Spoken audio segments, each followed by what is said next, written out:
Hi friends! Thanks for tuning in.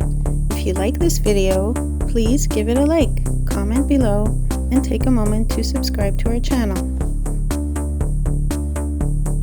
Welcome to the town of Lundbreck, Alberta, a charming spot located in the southwestern part of the province.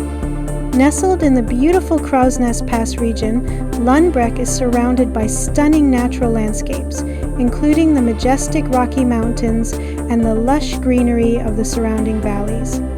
The town has a rich history that dates back to the early 20th century when it became a hub for coal mining and transportation. Lundbreck played a vital role in the development of the Crow's Nest Pass region, and its heritage is still celebrated by the local community today.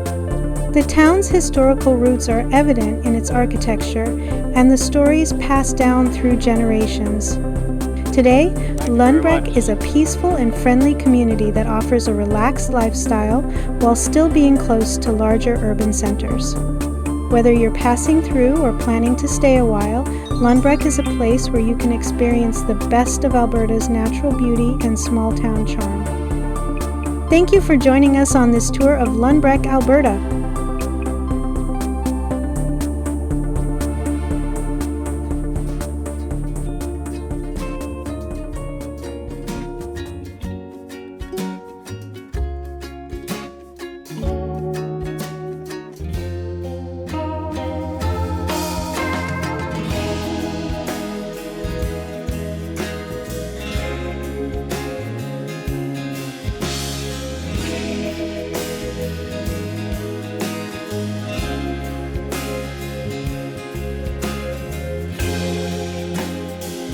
Thanks for watching.